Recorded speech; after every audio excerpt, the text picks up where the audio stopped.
Hey, what's up, everyone? This is THQ Tank, your official UFC Undisputed 3 community manager, bringing you our first edition of Inside the Octagon, starring Donald Cerrone and Benson Henderson. And I'm going to get off the mic here and hand it to our lead designer, Wes Bunn, and assistant producer, Nick Robertson. They're going to take you through the match and show you what's new and awesome about our ground game. All right, thank you so much, Tank. All right, before we get into the fight, let's talk about what we got here. What we're seeing on screen now is something the fans have been asking for, and we're happy to say that they're finally in. Fighter entrances have made their way into the game. Yeah, people so far that have seen it have been pretty stoked on it. Got a lot of those signature entrances in there. Rampage coming out and doing his howl. Jones doing the cartwheel when he enters the cage. Henderson praying before he goes in here. So you definitely get those personalities, those fighter personalities, right from the get-go. Yeah, and they're also very informative. You're going to hear Joe Rogan and Mike Goldberg also give you some history about the fighter, what they're good at, their strengths and weaknesses. So if you're not familiar with all 150 fighters in the game, Joe Rogan will give you a little bit of insight to what your guy's good at, and that's very, very helpful. Yeah, it can definitely help you, game plan what you're going to do with this fighter. If you've got a guy like Cerrone who's got, good Muay Thai and good submissions, then you're going to want to, tailor your game plan around that. Avoid his submissions and avoid the clinch.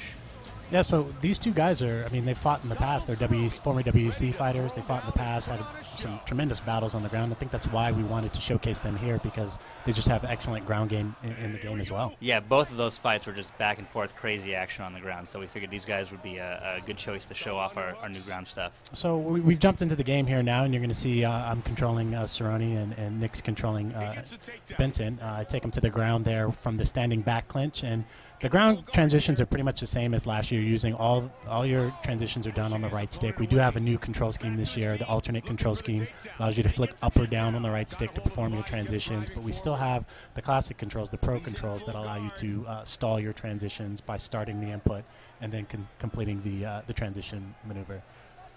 So right here, I'm kind of holding off, waiting to see what he's going to do. Wes is pretty tricky on the ground. Notice he didn't transition, so I tried to grab his head. He struck out of the clinch there. Yeah, that's a new feature we wanted to add this year. So you have the ability to perform a transition to enter a head clinch position, or you can just transition block to prevent me from posturing up. It's a little bit easier to perform. And then here I'm using some ground sway, so avoid the ground and pound. You can actually move your head, stay out of the way of those punches. We'll get back to your feet. Gives you a few different options for how to defend yourself on the ground. And we're seeing here now, this is a new position that we've added into the game. We have the seated cage position, so we have open guard variant of that, half guard variant of it. It allows you to perform submissions off the cage, wall walk on the defensive end as you try to push me into the cage here. Why don't we talk a little bit about that? Now you can push their head up into the cage, and you can actually get more damage. You have options with using the cage. What you're seeing here now on screen is the actual submission system. It's a brand new submission system that we've added this year. Basically, the attacker's on the outside of the HUD. You're trying to overlap the defender who's moving around the octagon. The longer that you stay on top of the defender, you'll see the camera start to push in, and that indicates that you're closer to finishing the submission.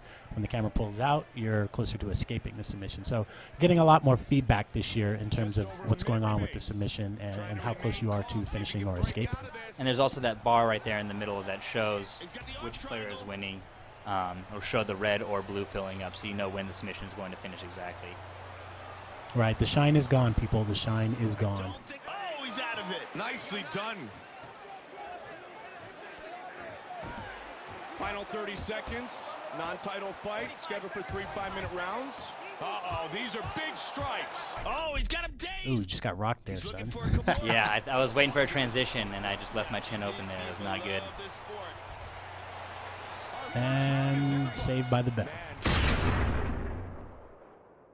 It's going to pick it up here in round 2, actually. So let's see here. I think I'm going to go in for a little clinch there and try and go for the takedown. So I got the takedown. You'll notice there that it went to a little bit of a struggle state. We removed all instant takedowns this year. The only time you can get an instant takedown is on a major counter. So when the opponent is throwing a strike, a strong strike or a technique strike, that's when you can get that instant takedown. There's no other instances of that. And there you saw my head was up against the cage. I was trying to sway out of the way, but since the cage was there, I was unable to and had to just get right back up to my feet, clinch up here. Yeah, bows. It definitely makes the cage more impactful this year. You can, if you want to scoot the guy up against the cage, it does more damage and it restricts their movement. Here's one of the new submissions we've added in, the Bendo signature standing guillotine. You know, he's thrown this up in a lot of fights, so something we definitely had to include in there. Oh, he threw an elbow from the bottom, too, as well. Got a lot of technique strikes from the bottom that can actually cut your fighter this year. So you have like Kenny Florian who can throw those elbows from the bottom and cut you, and that does have an impact on gameplay. Actually slows the energy and stamina consumption rate, or recovery rate, excuse me. Blocking my transition there. I'm stalling on you a little bit. Yep, and of course I'm eating some elbows because of it. So, again, with the submission system, you're definitely going to be able to see why you're winning and losing. When you're caught, call that stage caught when you're overlapping, there's a little bit of a sticky effect so that you can't just immediately escape right out of it. So you'll definitely feel it once you get your hands on it. Here now he's throwing in the Go-Go Plaza. This is definitely a move I do not want to get caught in. It's one of my favorites, and to get submitted with it would be quite demoralizing. Yeah, it's pretty easy to determine who's winning and losing and who's controlling which fighter. The P1 and P2 indicate the player 1, player 2. Also, if you forget, you can look at the tape around your gloves, red corner, blue corner. That's what those colors represent. Here I'm teeing off, getting a little cocky. I got the mount position. Still postured up, throwing some heavy strikes here. So what I was doing there was actually trying to block his strikes, timing or swaying or blocking his strikes. If I effectively sway one of his strikes and then immediately try to transition, my transition window rate is increased a little bit. So you might want to try to do that. So I get the finish there on you. Yeah, definitely paid the price. Thought I had you, and as you can see, I did not. So yeah, that's the ground game has undergone some major changes this year. It's something that you guys are going to have to pick up and play. But the key basics for the ground game, the ground sways, allowing you to survive the rock state, which is something that you couldn't do last year. Last year you just had to cover up and hope you could weather the storm. Now you have options. You can sway to avoid strikes. You can counter grapple to catch the punch and pull the guy down into a clinch position. And again, when your opponent's postured up, if you're swaying or successfully blocking, if you try to transition immediately afterwards, you'll be able to increase the success rate of your transition.